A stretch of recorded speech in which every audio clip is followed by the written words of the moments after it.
The sun climbed slowly over the rugged, ancient peaks of the mountain range, casting long and golden shadows across the humble cabin where a man named Jed lived with his kinfolk. He was a man of simple needs and a quiet heart, a poor mountaineer who worked the earth and the woods every day just to ensure that his family remained fed and sheltered. Life was a constant struggle against the elements, but Jed never complained, for he possessed a spirit as steady as the stones of the hills.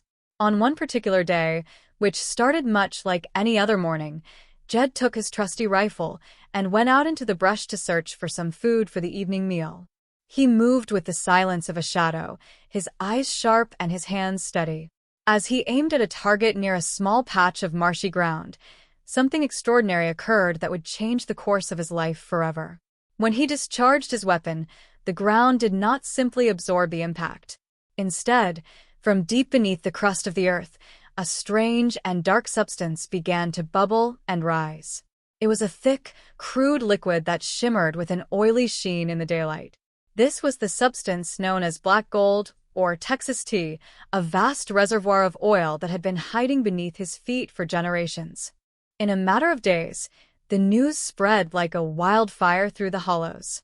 The man who had struggled to put bread on the table was suddenly a millionaire, the owner of a fortune so vast that it was difficult to comprehend. His kinfolk gathered around him, offering their advice and their excitement. They told him that he could no longer stay in the simple hills of his youth. They insisted that Jed must move away from there, seeking a life of luxury and comfort. They told him that California was the place he ought to be, a land of sunshine and opportunity. And so, with a mixture of trepidation and hope, the family loaded up their old truck with every possession they owned and moved to the fabled neighborhood of Beverly Hills. They traded the quiet woods for swimming pools and the company of movie stars, beginning a new chapter as the Beverly Hillbillies. In the sprawling and grand mansion that they now called home, the morning light filtered through the tall windows. Mistress Jane Hathaway, the dedicated secretary, stood in the foyer while Mistress Clavitt greeted her with warmth. Mistress Clavitt remarked that Mistress Jane was looking fine and dandy. Soon, the distinguished Mr. Milburn Drysdale entered the room, and Mistress Clavitt welcomed him with a polite invitation. Mr. Drysdale thanked her, and Mistress Jane noted that the family appeared to be all gushed up, looking as though they were prepared for a grand occasion such as a wedding. Mistress Clavitt explained that they were actually preparing to greet the mayor of Silver Dollar City, who was scheduled to arrive that very morning.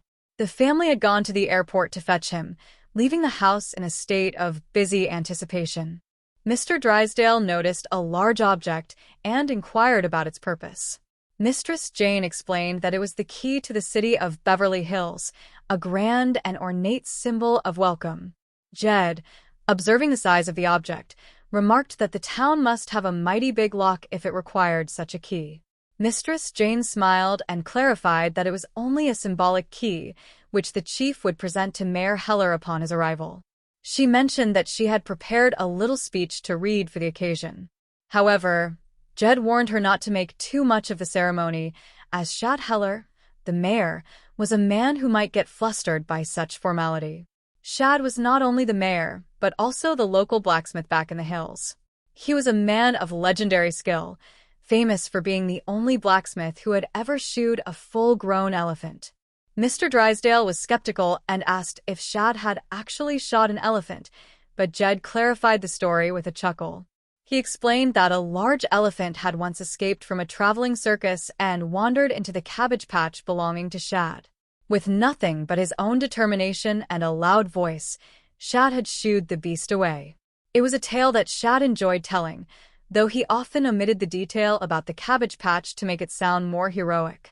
Jed had come to the airport with the rest of the family, but Granny had insisted on staying behind at first, as she did not like to leave the house unguarded. She had heard rumors that the neighborhood had been suffering from a string of robberies lately. Mistress Jane confirmed that the situation was terrible and that something was being taken every single night. When Mayor Heller finally arrived, he was greeted with great enthusiasm. Mr. Drysdale stepped forward to represent the city of Beverly Hills and the Commerce Bank, which was located on the corner of Wilshire Boulevard. Before he could finish his formal introduction, Mayor Heller interrupted to ask about the robberies. Shad shook hands with Mr. Drysdale, his next-door neighbor and banker, and was introduced to Mistress Jane Hathaway as well. Mistress Jane attempted to present the symbolic key, but Shad was more concerned with the memory of her visiting him at his forge back in Silver Dollar City. She recalled with a sense of wonder how he had shaped red-hot steel on his anvil with his large and sinewy hands. The conversation quickly turned back to the missing items. Shad asked what the thieves had managed to take.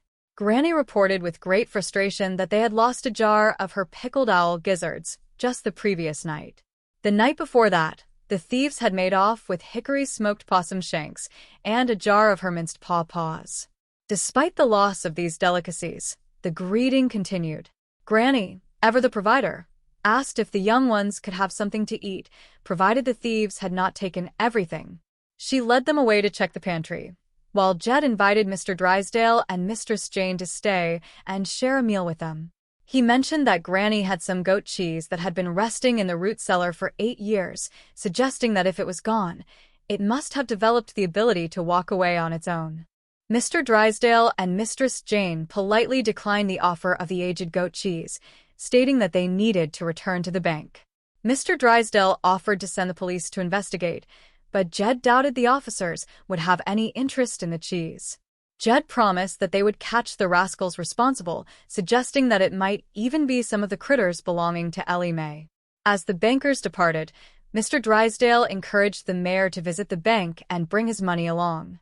Once they were alone, Jed turned to Shad and asked about their old friend, Shorty Callums. He wondered if Shorty had settled down after his return to the hills. Shad revealed a surprising piece of news. Shorty had never actually made it back home. It was believed that he was still out in California. Jed realized that he must have scared the poor man more than he had intended.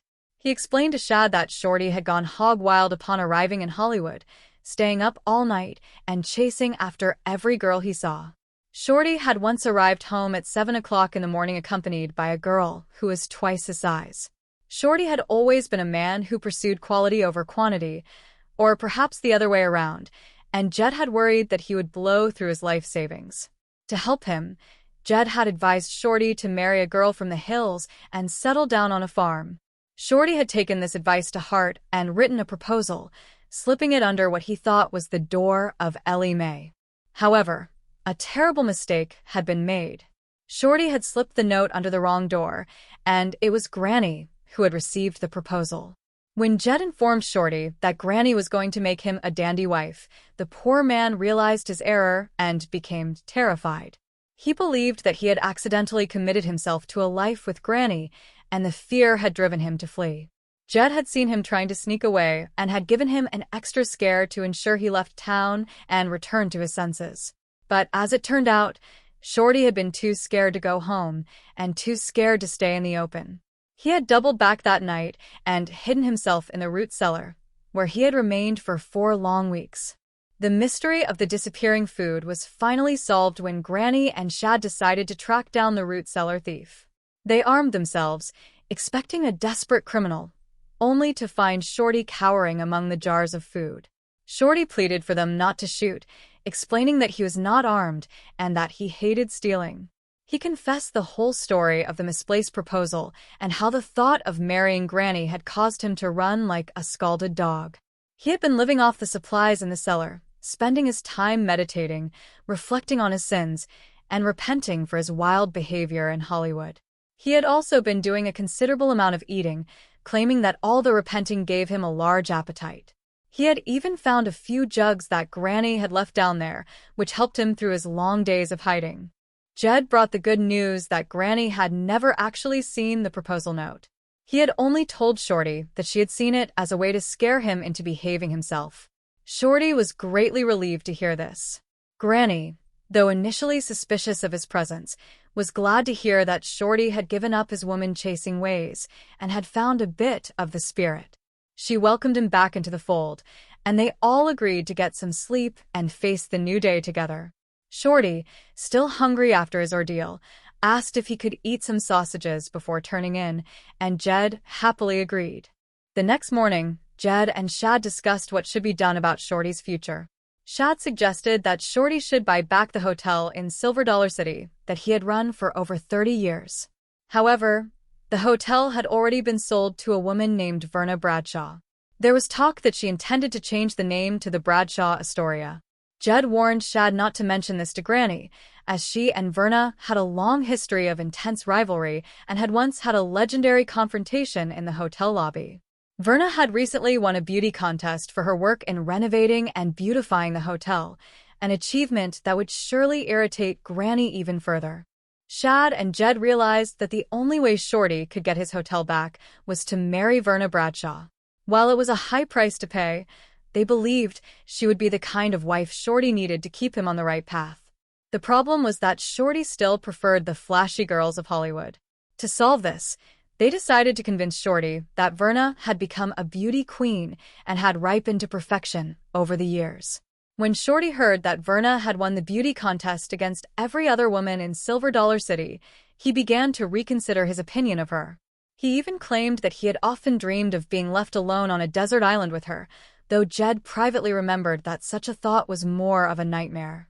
Shorty decided to call Verna and negotiate for the hotel.